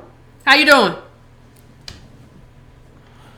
Hi. I'm calling from. I live in Maryland, but I'm calling from abroad, and I just want to make 2 points. Well, first, I love your show. Love it. Thank you. Love it, and I love everything you do. Even if I don't always agree with everything, like I really do have a tremendous amount of respect for you and what you're doing, and the bravery that you have to say what everyone is thinking. But I know that we have reasons for not wanting to blindly align ourselves with Africans. But in my mind, when I think about it, and I'll be honest, like I'm an African. I don't really like to say I'm African because I don't even speak the language of the country my father is from. But I think about survival, and I'm not talking about like 5 years or 10 years or 20 years. I'm talking about like long-term survival of our people here in the United States. And, I always think, if the United States decided tomorrow that they wanted to get rid of all Chinese people, just wanted to get rid of them all tomorrow, like that couldn't happen because these Chinese Americans have a country that they are linked to. Even if they are U.S. citizens, they're still ethnically Chinese, and China wouldn't stand for it. China wouldn't allow it. Mm-hmm. So, other ethnic groups in this country, they have some type of cover. They have somebody who is will always have their back. But with us, we don't have that, and we're always going to be like an isolated group in a country that has a history of being hostile towards us. And I also think that, since I live abroad, people look at me differently here. And people don't know if I'm African. They don't know if I'm from the Caribbean. They don't know if I'm a Black American. They don't know what I am until they start talking to me. So they see me initially as an African person. I mean, that's the default. And at the end of the day, people know that we come from a dysfunctional place. And I'm talking about Africa. I'm not talking, the slaves came from Africa. And they look at us and they say, you people come from a dysfunctional place. You come from a poor place. You come from a place where people are still living on the margins. And I think because of that, there will always be this subconscious disrespect for Black Americans. And I think not only do we come from a bad place, or what is perceived to be a bad place, but we're not even doing anything to help those people. So it's kind of like... Help who? Who? These people. Who? Help who? She's talking about you. We're not doing anything to help who when you say these people? I'm confused.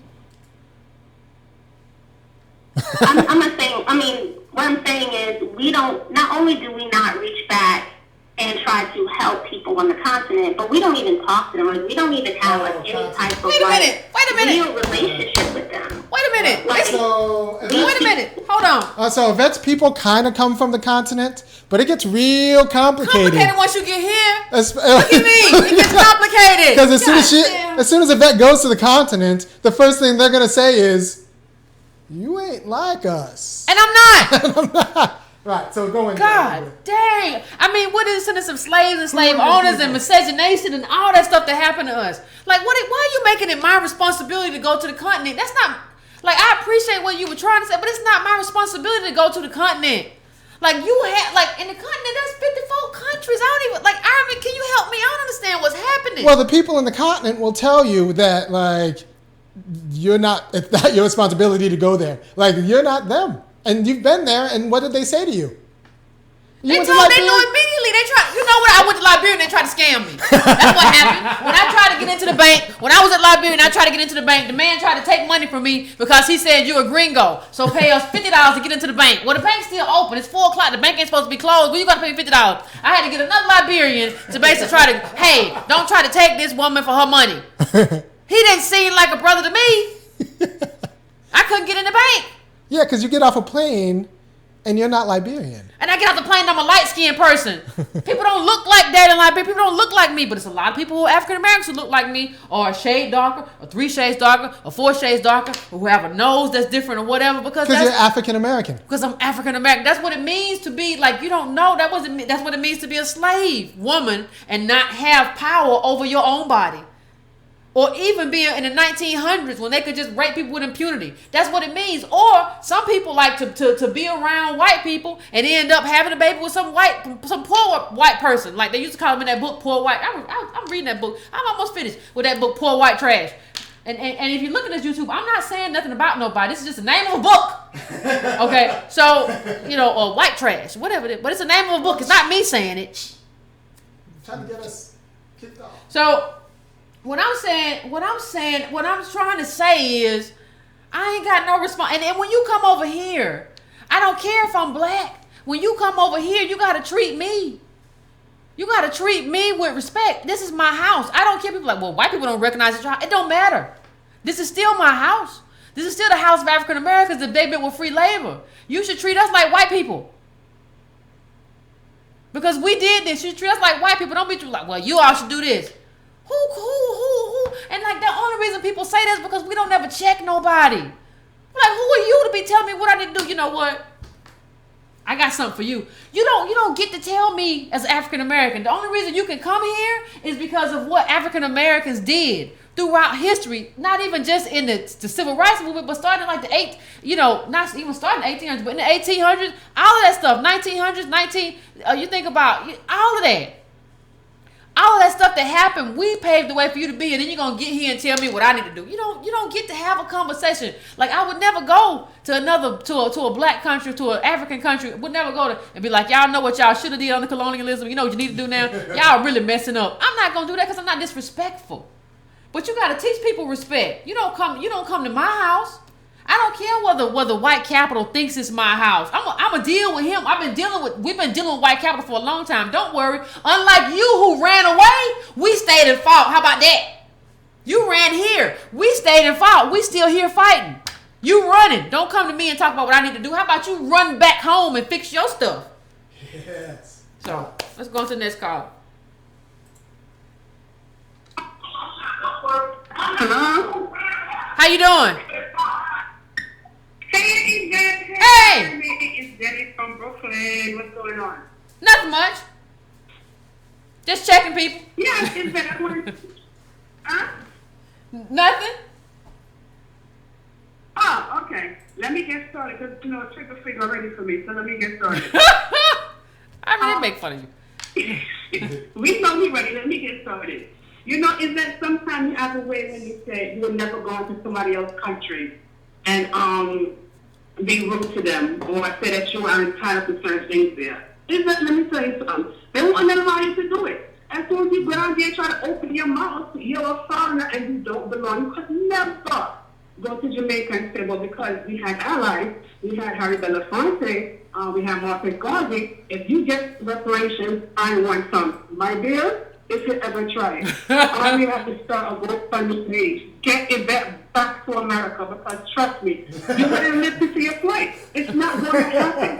When I'm traveling with other countries, they know I'm a foreigner. I'll be standing on line trying to purchase something. They are passing me in the line because they are citizens.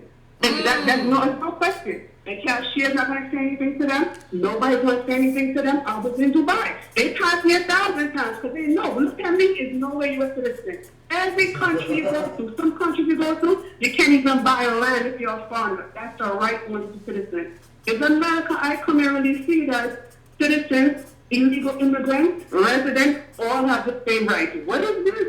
I don't know. I've never seen this.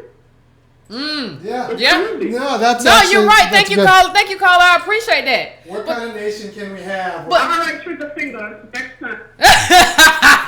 but what I want to say, Iris said, nah. But what I want to say is this: the caller's exactly right, and I appreciate you. I appreciate you calling in just to be honest, because a lot of people who aren't honest. I couldn't do that nowhere else. They would check me, and you know what? They would be right to check me. It would be the right thing to do to check me if I acted like that in somebody else's country. It would be the right thing to do to be like, hey, Yvette, you African American. Don't come here with that. And I would be like, but I've been here since I'm 9. You still don't do that. You ain't got people buried here. You don't have that. You don't do that. And I would respect that. If you told me that, I'd be like, you know what? I was out of line. But for black people, we like to act like refugees in our own country. Well, this country ain't never been good to us, so it ain't my country. Yes, it is, whether you like it or not. This is your country. This is my country. We own this country. It don't matter if the people don't see it yet. It don't matter if the people don't know it. If white capital don't know it yet, that's the truth of who we are. That's the truth of what we brought to this country. That's the truth of how we built this country. None of that other stuff matters. Stop acting like you're a refugee. And this country don't mean that. You're the richest country in the world. You better start trying to lay a claim. All this money, all these billionaires you talking about ain't your country. It's mine. Give me my money. I want my money. I don't want to have no conversation. I just want my money. I just want my money. And I want you to treat me. And I want, if you come from somewhere else, I've said this before on this show, but I need you to treat me like a white woman with a dog. You ever seen a white woman in a fur coat with a little dog and she's rubbing it and she got sunglasses on and you just know she made her money? When you come here, you treat me like that. Don't come up to me with no sister girl stuff. Treat me like the white woman with the cat or the dog. I'm just going to be rubbing it with my sunglasses on. And when you come by me, you just smell Chanel. That's how much of it is. That's what you need to do. These are rights and responsibilities of who we are. A citizen in a democracy governs. Even poor white people know about black slavery. That's more than Luvvie knew. You didn't know nothing. You knew less than white people in this country. What does that say about you and how you can or cannot benefit me? You're a problem. And you don't understand that you're a problem. Knowing less than white people is a problem. Especially if you're speaking for black people. And you're speaking for black people and you know less than white people, you are a problem. You should never be in a room to speak for me. Don't speak for Yvette Carnell. Don't speak for African Americans. You don't know enough. Right. And that's the thing. That's what we lose when we ally the difference between citizens and non-citizens. Citizens have rights and responsibilities. If you're going to be a citizen and a responsible citizen, you have to know things. You got to know things. You got to know things. And if you don't think it's your business to know things, then you're not going to be a citizen. And if you know things in America, that means you know enough to stand up for black justice claims. Yeah. And then, but why should you be standing up for black justice claims? Why can't I stand up for black justice claims? I've been talking about it forever, but I can't stand up for it. But somebody who's live tweet scandal can stand up for black justice claims. Yeah, I'm a lot of things. And I'm not perfect. And I've never said I'm perfect. And I have made mistakes, especially in terms of this immigration stuff. I have made so many mistakes. But I ain't no coward. That's one thing I know about myself. And I can go into a room and I can have a conversation that needs to be had. Even if you put me out, it's okay. I'll talk about it when I get back here with Iron about how I got put out. Because I talk too much. That's fine. But I'm going to say what I got to say because I represent who I represent. I represent the descendants of slaves. That's who I represent. So I can't go into a room and not represent. Because I got to come back here and face y'all. And y'all a hard group too. And y'all gonna say, Yvette, when you went into that room, what you say, what you do. And I need to be able to tell y'all, this is what I did. This is what I said. And this is how I represented you in that room. But if that's not your base, and if what you do is fun, if you're a humorist and all that stuff, how do you do that? This is why independent black media is important. But why can't we have independent black media aside from discussing scandal or aside from discussing the Real Housewives of Atlanta? Why can't we have media that does something aside from that does politics, that's undergirded by African Americans? Have we bought and paid for by us? Yeah, we let ABC pick our media, the people who pick Shonda Rhimes, and we let them pick our media. That's what we get. What are you going to get? That's all you're going to get. What are you going to get? That's all you're going to get. So. You're going to get the winner of the winner of Don't Get give black people reparations like a microphone. Yeah. Yeah, that's what you're going to get. That's what you're going to get. Say it again, Iron Man. You're going to get Iron Man said you're going to get the winner. If you let other people pick our media, you're going to get people who like don't give black people reparations. You're going to get them a microphone. That's what you're going to get. That's why we need independent black media. You're going to get the erasure of black men, honestly. That's also what you're going to get. Yeah, and ain't nobody trying to really talk about that. That's why we're here. People be like, well, you making big... Man, ain't nobody making no money. Ain't nobody making... this is not money. No. I'm going to start showing people my YouTube. Especially YouTube took all the money away. Ain't nobody making... we got like 19,000 subscribers. Yeah. Like, you got white people out there that's got like 5 million. I was watching DeFranco. I can't remember his first name. Got like 5 million. That's when you making some decent money. We got 19,000. Slow your roll. No. So, let's go to the next caller.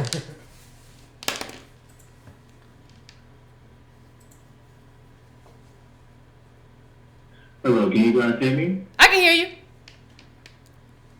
Okay, yeah. First of all, you guys are doing a great job. I watch almost every week, and I just wanted to say, I just wanted to reiterate to the viewers the importance of knowing your place as a descendant of slave in this country and claiming your, I guess, your due in this country. I don't know where all the viewers, the listeners live, but I basically live in Miami, and there's a lot of immigrants out here. And what I've noticed about them is that when they come to this country and they become U.S. citizens, they wear that U.S. citizenship, with pride, and they're always saying, I'm American, and how I get this and that, and X, Y, and Z.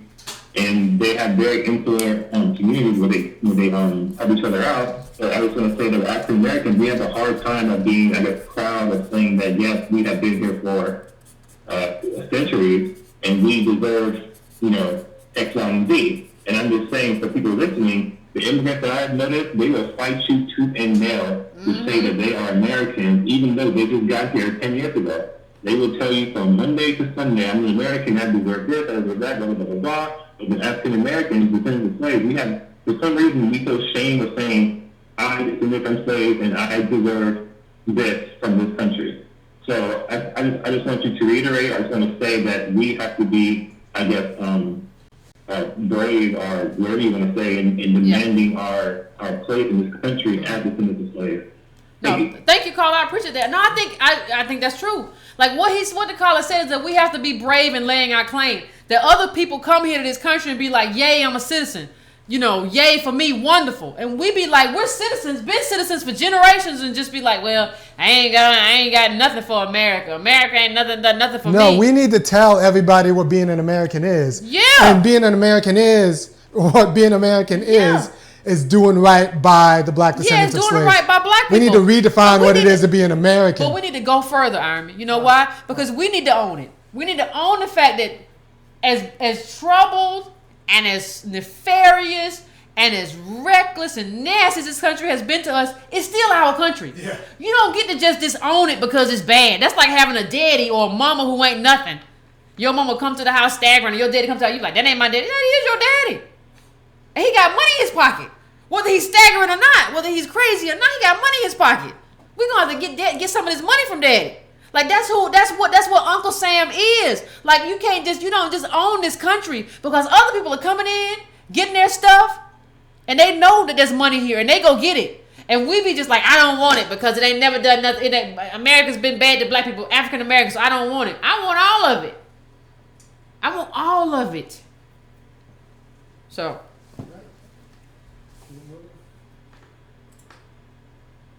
what you want is justice. You're not asking for a handout. You just want justice. No, this money old. Give it up. Hello? Hello? How you doing? Hey, how you guys doing? Pretty good. Hey, turn your radio off in the background. I'm actually getting a hold of you guys. I do love what you guys got going on, and I know if you guys be patient, I know great things will come to you guys because I love what y'all talk about. Sometimes it can be sad and depressing because, man, it's reality.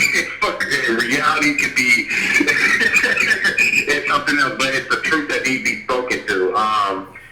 I think what I really want to talk about is primarily, I think I would love if we actually start kind of talking about with some solutions with the situation, because I already know the sadness with it, and a few things that I kind of I want to bring up. I think how black folks are being exploited from all these quote-unquote Negro leaders and the organizations.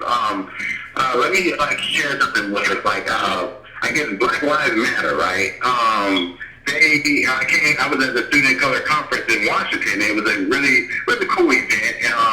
But the brother first said, was talking about, well, we can't keep on doing the same way. When you kill the leader, you chop off the head of the movement dies. So, but the first thing he said was also, he was saying that we're all, we can't keep on doing the same stuff. And we also helped everybody get here. So in the same movement, he said the top 10 of what Black Lives Matter was.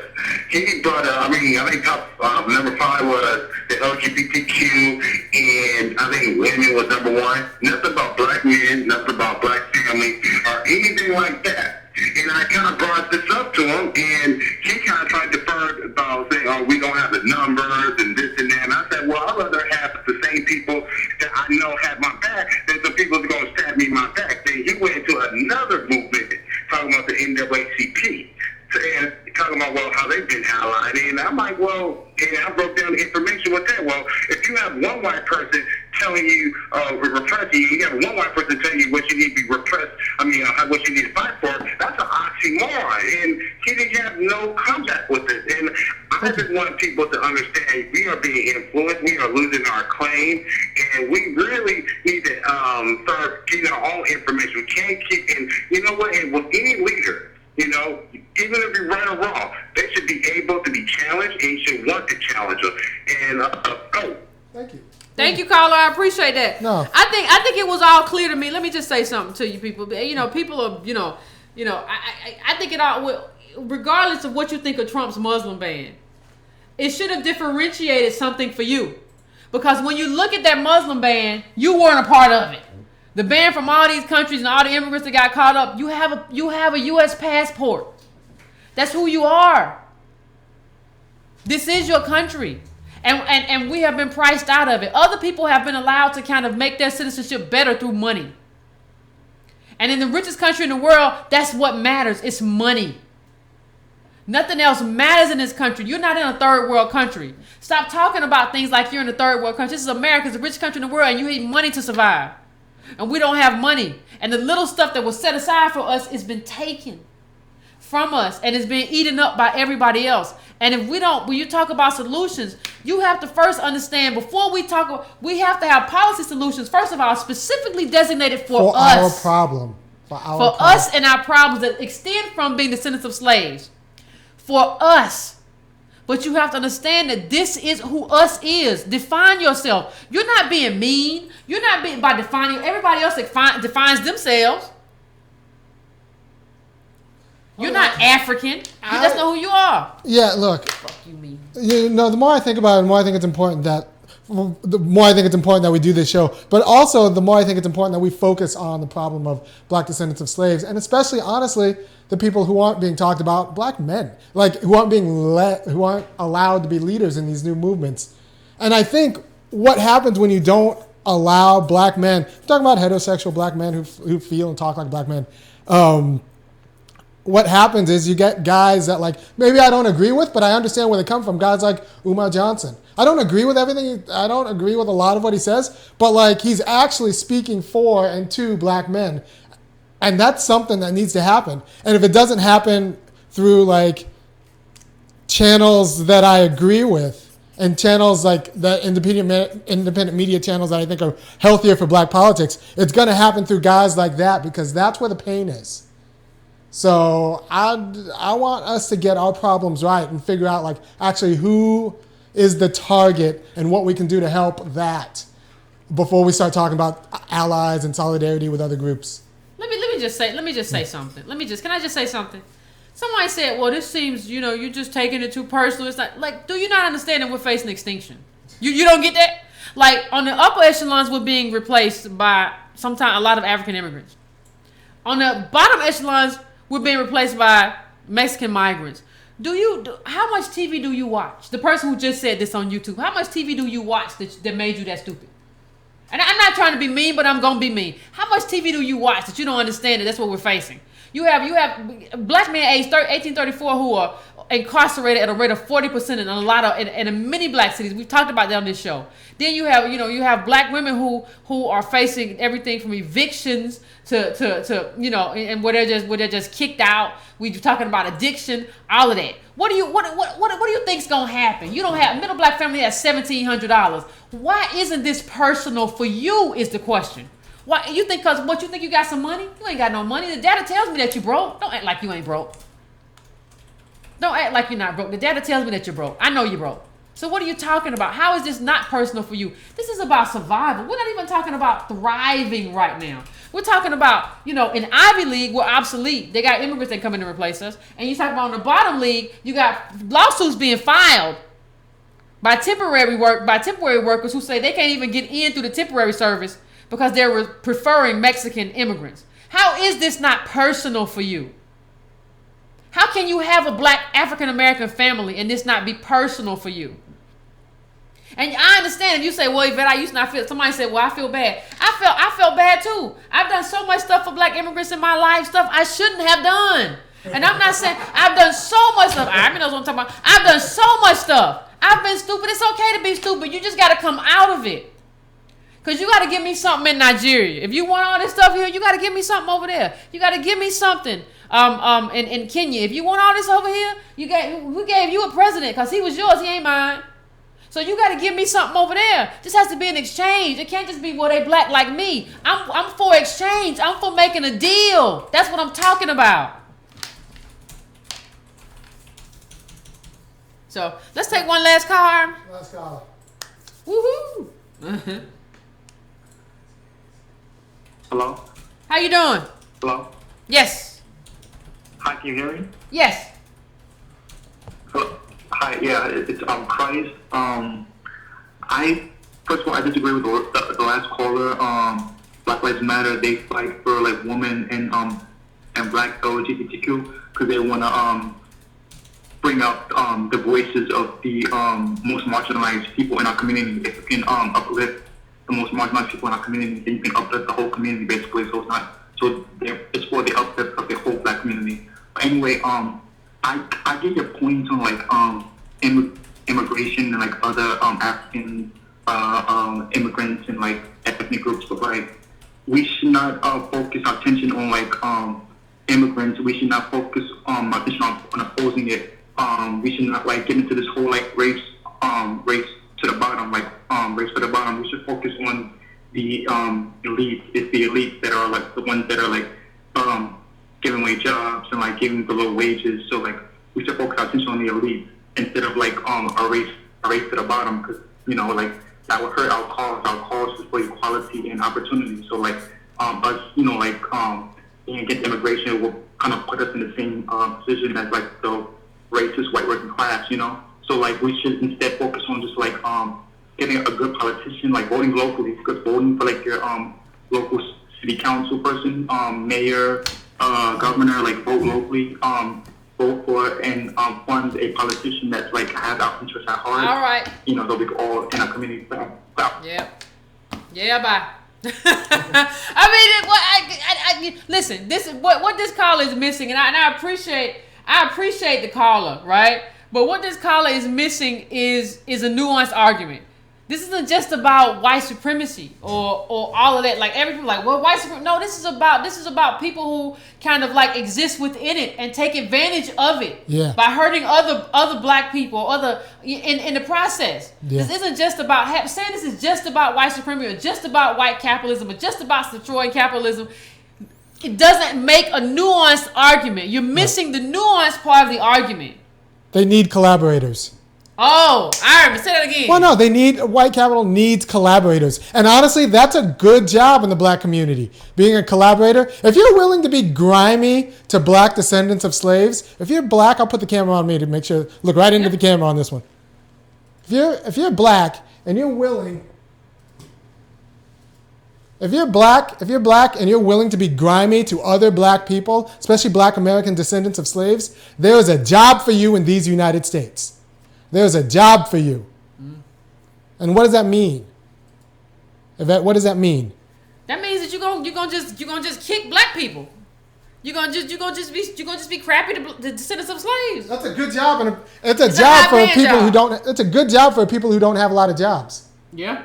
So that again is a good job. People don't have a lot of jobs. It's a good job. We both went to college with black people who now are professional black people who and their job is to be grimy to other black people. Yep. We both went to college with those people. So the collaborator class is real, and I don't know if there's an easy answer to that. Just don't be one. The collaborator class. I mean, you said the collaborator class? Yeah. Folks, you got to call out your traitors. Yeah. You got to call out your traitors. That's not acceptable anymore. Just calling out white supremacy is not good enough. You got to call out your traitors. That's what you got to do. That's what you got to do. Yeah. So, I mean, you know, I want to... You know, I want to, y'all crazy. I'm looking at these comments. But I want to thank everybody today for calling in. I had to go back over it because I know we couldn't take calls last time. I know we couldn't do what we had to do. I know we couldn't do what we needed to do. Oh, wait. Someone on YouTube just said Howard's 40% immigrants. Is that true? I don't know, but it wouldn't surprise me. You were there. What did it feel like? It was a lot of immigrants. And the thing is, they mask black failure, right? So I had immigrants who I went to school with at Howard who paid cash. So if you have a bunch of immigrants who pay cash, what happens is they mask the fact that black people, a lot of black people can't afford school no more. Right. So you have 40% of people paying cash from other schools. So you think, oh my God, Howard is really flourishing. No, they just got a bunch of people who ain't descendants of slaves at the school. Yeah. And that's what happens in a lot of schools. If you were taken out of the equation, we will be able to see, oh, the black community is falling apart. They ain't got nobody in school. They ain't got nobody in college. But you mask our failure. That's the problem. You are masking our failure. You're masking the fact that the government of the United States took everything from us and never gave us the wealth or to do what we need to do in this country. And when we did get wealth, they took it. It's not like we didn't build wealth. When we did build it, when people talk about Black Wall Street, it wasn't the only one. They took it. They allowed white mobs to take it from us. So that's what we're facing. And we can't see that. Because they're being masked by people who look like us, who don't come from the same stuff that we come from. And so I just want to thank everybody for being here, for having this conversation with me. Again, if you're watching right now, if you're on YouTube and you haven't liked, please like the page. Please share it on Twitter. You can go to Donate Brown. Once again, that's Donate Brown to donate to what Irony and I are doing here. You can go to breakingbrown.com and subscribe to my weekly newsletter. I send a newsletter out so that you all can, some of the links that I come across so that you can see what I'm reading and understand. And don't forget, everybody, you're supposed to be reading Up From Slavery and The Education of Booker T. Washington. So we can talk about Booker T. Washington in May. So don't forget that. We're going to announce that date later. But don't forget to read those two books. Up From Slavery is very short. I don't want to keep hearing people talking about this, that, other thing, and they don't read no books. So let's do that. Don't forget about that. Also, if you're in groups, please share this to a group. Please share this to the group, right? Please share this to the group that you're in. Please, and do everything you can to support. If you're in class right now or you're teaching a class, show this to your class. Yeah, if you're teaching a class, if you're a teacher, professor, show this to your class, and you can show the opposing view if you want to, but I don't think you should. But that's what I want you to do, and I just want to thank all of y'all. And hit the notifications. If you're on YouTube, hit that notifications button so that you'll know when we're on. Because sometimes we do quick hits. We haven't done one in a while, but I feel one bubbling up. So do that, and we will see you all Wednesday at 9 p.m. Eastern Standard Time. We'll have another conversation about a different topic, but I had to hit this one again. So thank you, everybody. I appreciate it.